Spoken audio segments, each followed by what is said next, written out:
Welcome to the Beacon Way podcast, where your hosts, Jennifer Christensen and Adrian Wilkerson, talk shop about what really works in today's digital marketing world. As the co-founders of Beacon Media and Marketing, Jennifer and Adrian have been a part of digital marketing since its early stages in the mid-2000s. Tune in as they shine light on what works and what doesn't in the ever-changing world of digital marketing for small businesses.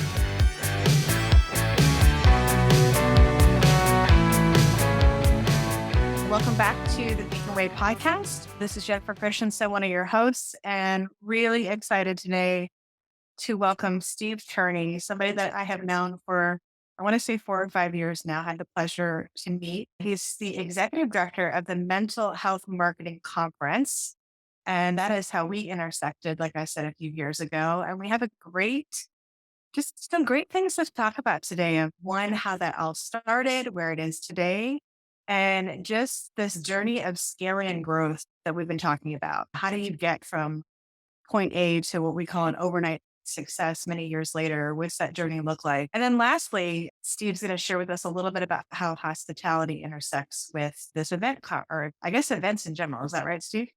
Yeah, that's right. Yeah. So thank you so much. Welcome to Beacon Way Podcast. Thank you for having me on. I really appreciate it. I will just kick off. So Steve, can you tell us a little bit about background for people that don't know you, haven't met you yet? I know there's a lot of listeners that do know about the Mental Health Marketing Conference, but just a little bit about your background and then how you got involved. Yeah, sure. And I'm looking forward to our conversation today too, because we have talked a lot about a lot of this before, and it has been several years. And I'll tell the story of how we got here, like you said, but you all were instrumental to some years because growing this conference has not been a straight, smooth line up and to the right. And you can take that personally as somebody who's doing that work. And you all came alongside us at some tricky parts and also some bright shining moments. And yeah, it's been going on 8 or 9 years. I've had a background in marketing agencies within healthcare and then SaaS-based companies, including an email service provider called Emma, which got bought by Campaign Monitor, doing email marketing for small and mid-sized companies in Nashville. And so I didn't actually start the conference. It was by a friend of mine, and he had a relationship that uncovered sort of bipolar disorder that was new to him and shone a light on his kind of lack of awareness about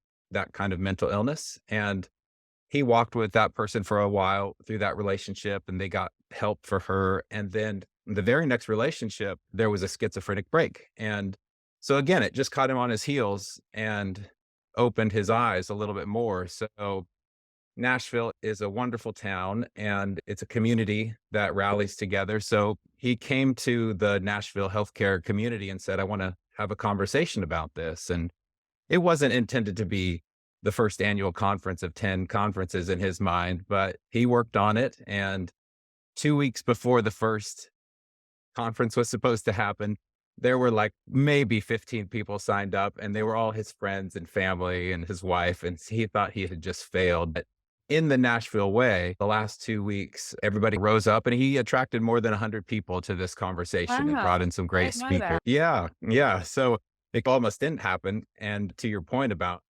this overnight success idea. So then he pushed that rock on his own. He was pushing that up the hill, and 3 or 4 years. Fast forward to me turning 40. I went to a monastery as a way to just be intentional about that big round number in my life. And I could tell you the long story later, but the short story is I came away with this 4-word idea of help people in need. And so I started to try to do that, and would fill up people's cars with gas instead of maybe passing them by and things like that. And then I realized I need to start at the core. I need to help myself. And I've been thinking a lot about agency as a word when it relates to mental health and what you can do for yourself. And that was certainly a brave step for me. So I engaged a licensed professional counselor in Brentwood, Tennessee, just south of Nashville. And I thought it was going to be like under the guise of career guidance. And we shortly got into shame and masks and lies and family and all those hard yards that you do if you're being real about talk therapy. And it was an answer for me. So it was certainly was incredible. Then I was having coffee with Austin, and he was talking about this conference. And it came out just, how can I help? And so that's how I got involved. That's so great. That's such an organic, unique story, and that not how people would think that it would end up where it is today, which is a Mm. pretty phenomenal mental health conference. It's got a lot of elements to it. So I love the intent, even what you came out of from the monastery, sounding like that was even just like the intent of your heart of even walking into this conference, really just staying true to that. So it Yeah. doesn't really sound like anything changed of just, no, this is what I'm here to do to help. And then, so how did that transition then from that point of you stepping in to help and now you becoming the executive director? And I guess it went from that point also more localized to more national, right? Yeah. So Yeah. what were those two pieces? I'd say, yeah, it was local, very local to the Southeast. And it was also very focused on the solopreneur and the single shingle. And, that my first event was in 2019. We ran an event in Nashville together and we had 200 plus people show up. And then I was super ready, kind of over the learning curve of event management and planning. And a little bit like you, I didn't envision when I was 5 or 10 that this is what I would be doing with my life. It's interesting how the path unfolds before you based Right. on your experiences and some chance encounters too. At least they seem like coincidences.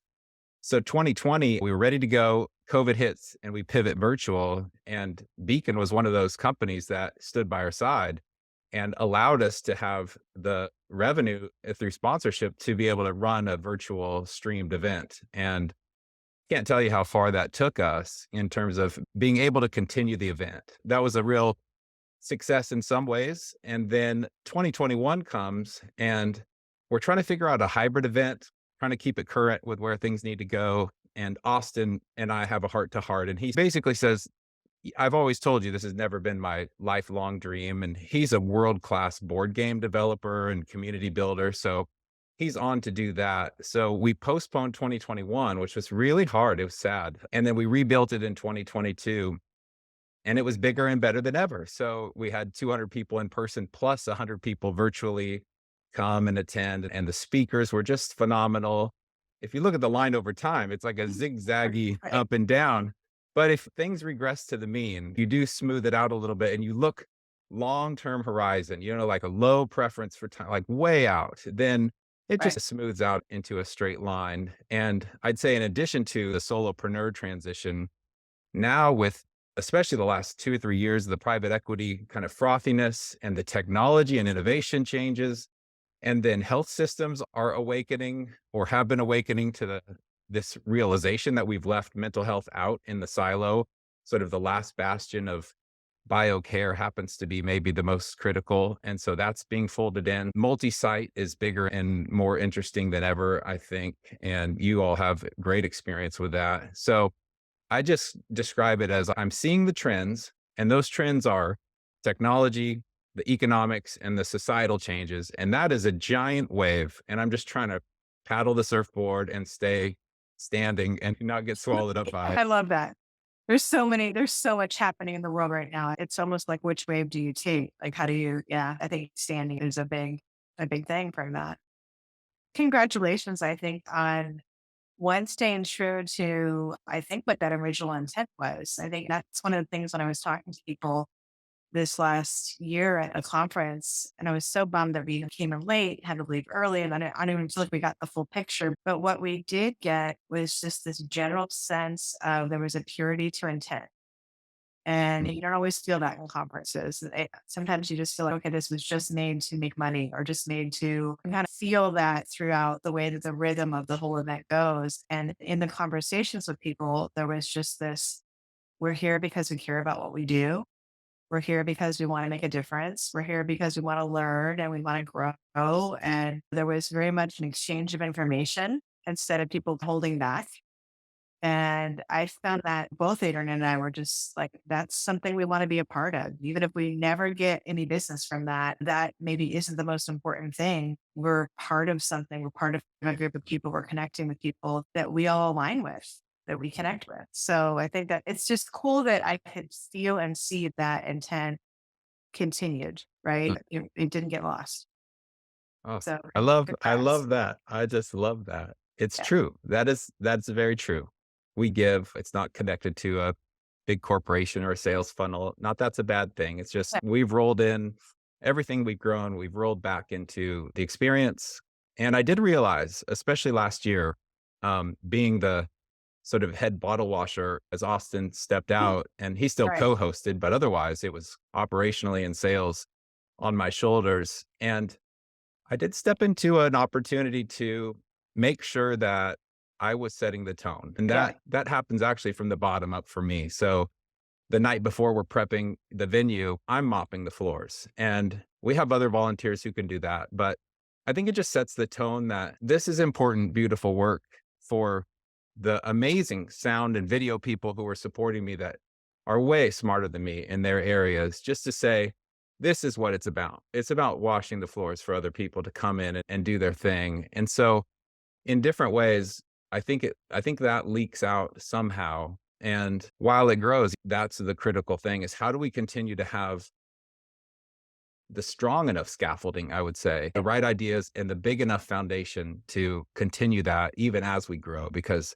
I think it's both possible to have growth and then to continue to have character. And yeah, character is a big word, but that's the right word. The What right is the word. character Yeah. of your conference? Yeah. And people pick up on that. And you're right. I think the fact that you're asking those questions now is huge because I think I've seen this in many companies. We have this conversation internally all the time. We're at like 35 staff right now. Last year, we were the same time. Oh, We're like at 18. And as it gets bigger, you don't want to dilute culture. You don't want to dilute what the intent is. And there's always that fear of like, yes, we want to grow, but we don't want to grow into something that we're not, right? What's a part of the original intent? And I think most of us can identify or we see that in other businesses or we see that. And that's just something to mm, keep top of mind. yeah. So I'm really excited about, and I think people listening are really going to be excited about this idea because as soon as you said it, it just piqued my interest. So a couple months ago, we started talking about, I think it was online and maybe we even had a conversation about it, about hospitality and how hospitality and this conference, how they are been intersecting for you, how you've been studying it. Tell me a little bit about that. Where did that come from? Yeah, I pulled that from a book, Setting the Table with Danny Meyer, and then a secondary book called Unreasonable Hospitality with Will Guidara. And Will Guidara worked for Danny Meyer in New York at Union Square Cafe and Union Square Hospitality Group, which is now a group of 9, 10, or 11 restaurants that are very unique and very successful in New York. They're always among the top rated. And Danny was intentional about how he picked his location and how he crafted everything around this idea of hospitality. And the best way that he describes it is that he says, service is something done to you. And an example of service is, here's your food. Okay, great. That's table stakes. Yeah. Hospitality is something done for you, where he would say, for example, oh, it's your anniversary. And the couple told him, oh, we left our champagne bottle in the fridge or in the freezer at home. And so Danny sends a waiter running down the street to take that out of their freezer with their keys. That's hospitality, which is what can I do for you as a person? And that transformed everything about the way I thought about a conference. And I've been to hundreds, probably 200 or 300 conferences. I've done the booth experience, I've done the learning experience. And for me, the pendulum is either stiff and stodgy and all head, or this attempt to go Cirque du Soleil and full on entertainment. And Sure. it's so true.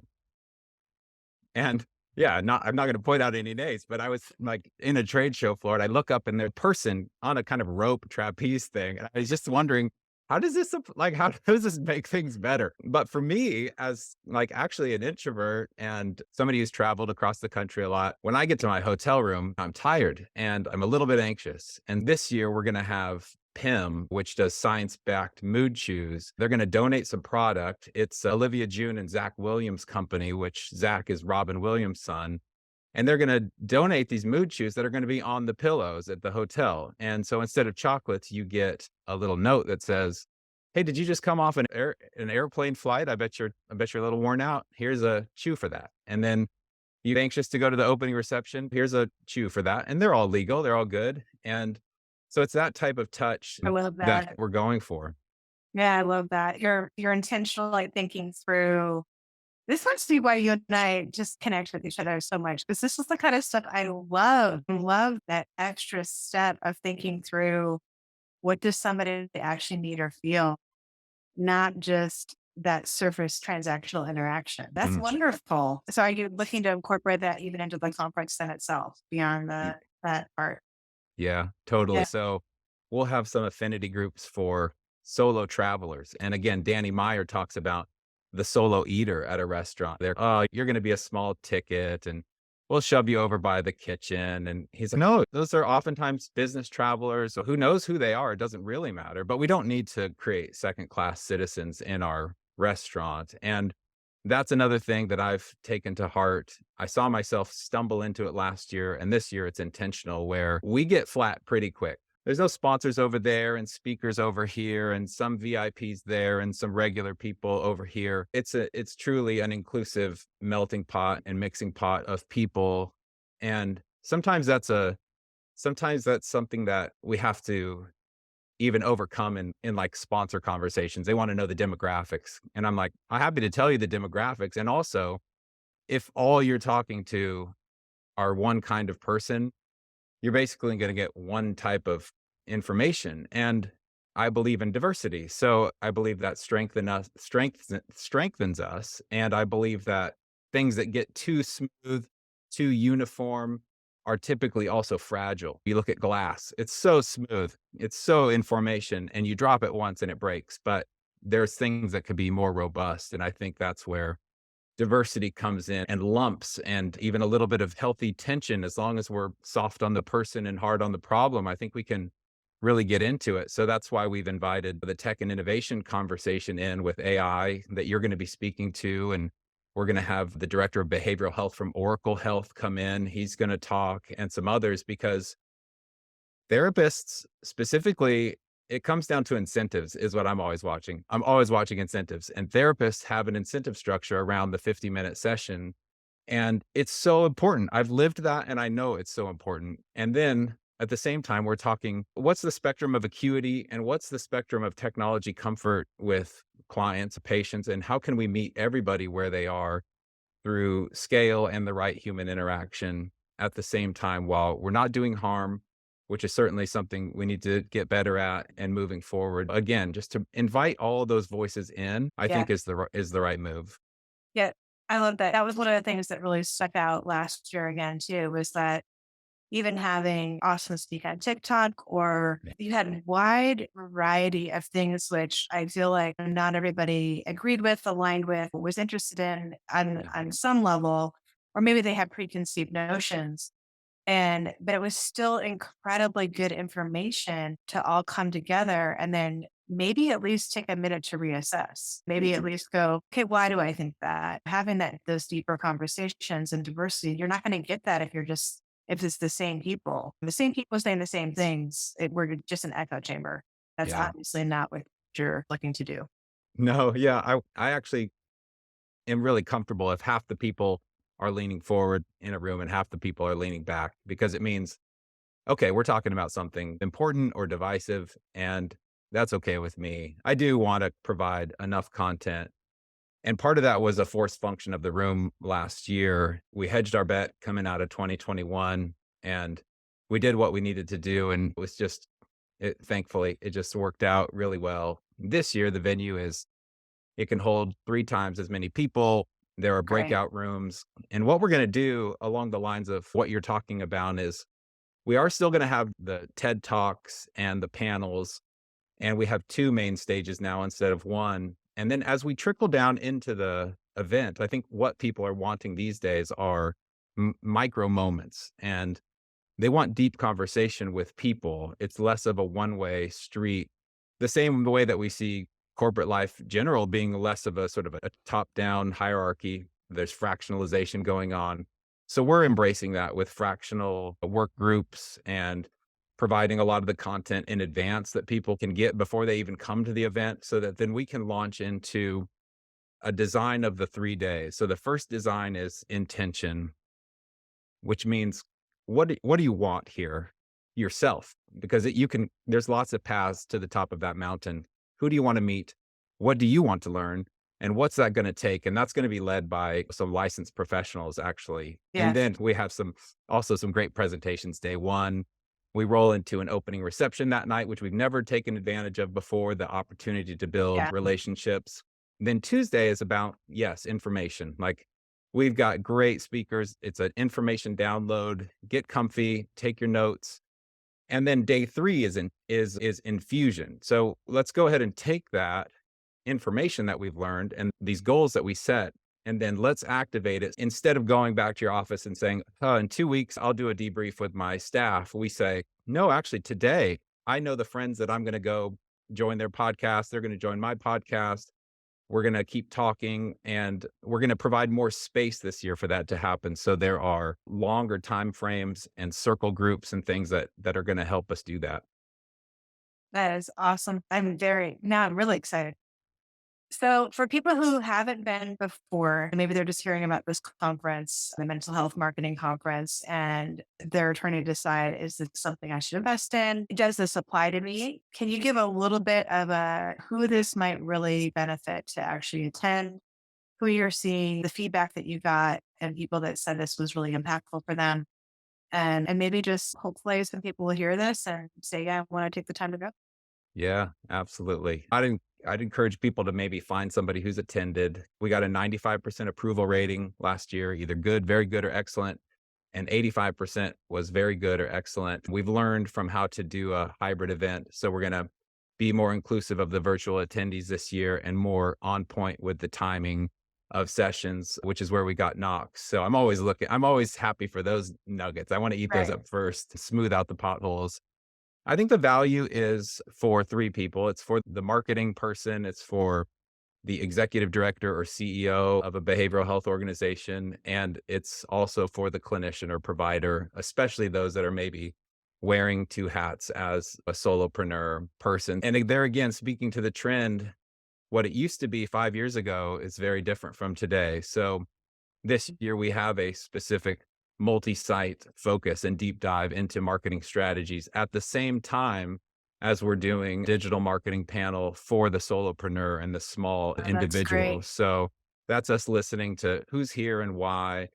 In the past, it's just been, hey, here's the digital marketing panel, and we want to make sure we cover this information. So we're getting better at segmenting. I think it's for the tech community as much as it is now for the behavioral health and clinician kind of provider space. We've seen awesome health systems like Intermountain come last year and benefit Right. as they think about real continuum of care and real coordinated care and bringing mental health out from the cold. I think the value is to those three segments. And then if you're a creative agency and you need to learn this language, or you need to get up to date on what the industry is speaking, that's a language you can learn at Mental Yeah. Health Marketing Conference for sure. And then if you're in need of recruiting, or if you're in need of some marketing talent, maybe on the behavioral health side or the creative space, it's a great place to meet somebody who's talented. And I've seen that happen too. Yeah. Awesome. That is great. I am looking forward to seeing you. I actually, like we said, I'll be down there next week. So I'll see you then. But I'm really looking forward to the conference this year in the fall. And we'll definitely be encouraging more and more people to attend. So, Thank you. What you do, you're a big part of the community and have been for years. And I really can't say it enough. It's just truly impactful for how you've helped us to continue to grow this. you're welcome. Thank you for coming on the Beacon Way. Thanks for listening to this episode of The Beacon Way. We hope you enjoyed it and had some good takeaways. Please subscribe so you don't miss a single episode. And if you've enjoyed the show, please give us some stars on your podcast channel of choice. For more information, tips, and notes from the show, check us out at beaconmm.com. For more information on how Beacon can help market your business, email us at welcome@beaconmm.com.